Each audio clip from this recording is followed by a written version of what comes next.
Well, how do you do again? I'm back. I'm having the Oktoberfest 5-6-28 German style Oktoberfest Märzen lager is how they describe it.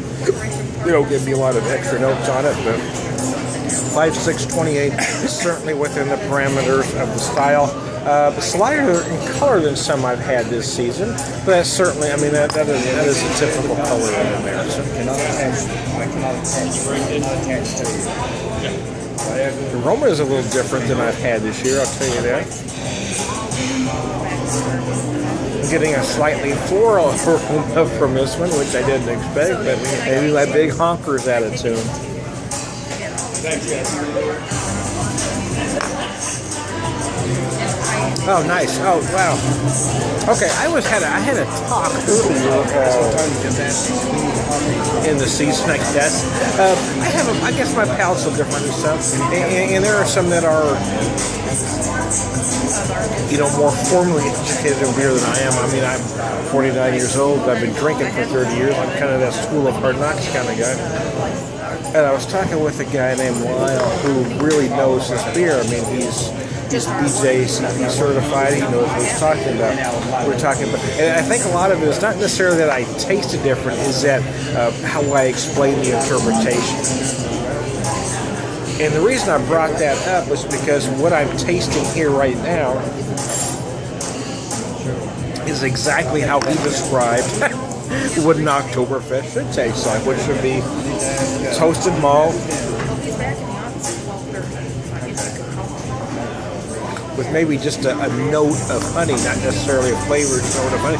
Now, the one I had at the time I was describing, I didn't feel the honey, but I'm actually feeling in this beer exactly how he described an Oktoberfest. His description exactly, Lyle, speak friend. Lyle, buddy, you're absolutely right. Your description of an Oktoberfest to me is exactly what this one tastes like.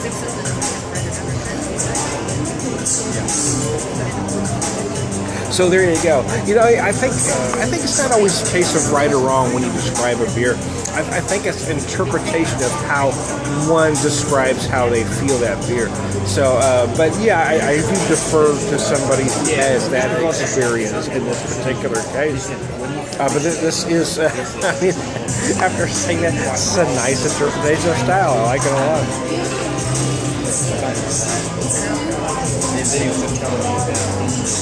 And it obviously goes down. It goes down quicker than Tijuana Hooker, as I say. There you go. So I'm trying a beer right now. I'm still at BJ's. Hello, Lawrence. I'm that they call the Hoppy Scotsman, which is basically a hoppier version of a Scotch ale. Hello, I'm Beer Whisperer. I am at BJ's Brewhouse, and I'm trying a beer they call the Hoppy Scotsman, which is just a hoppier version of the Scotch ale. The aromas, and typically the Scotch ale, you get these big, deep malt aromas. This one, I'm getting it quite different. I think my honker's off, I'll be honest. I think there's something wrong with my nose.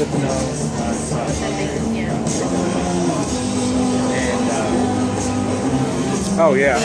Did you find anything on it? I'm good right now. No, it's okay. Big deep malt. He was going to try. They don't have the stats listed. He was going to check the seal for me.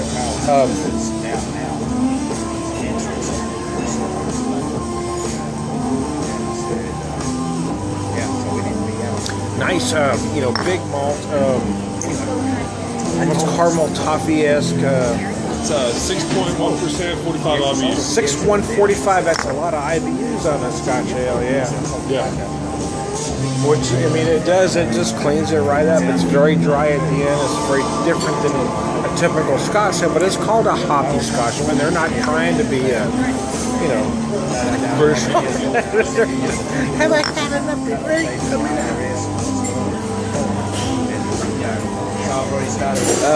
Wow, that's very nice. So anyway, what else? I don't know. I got nothing.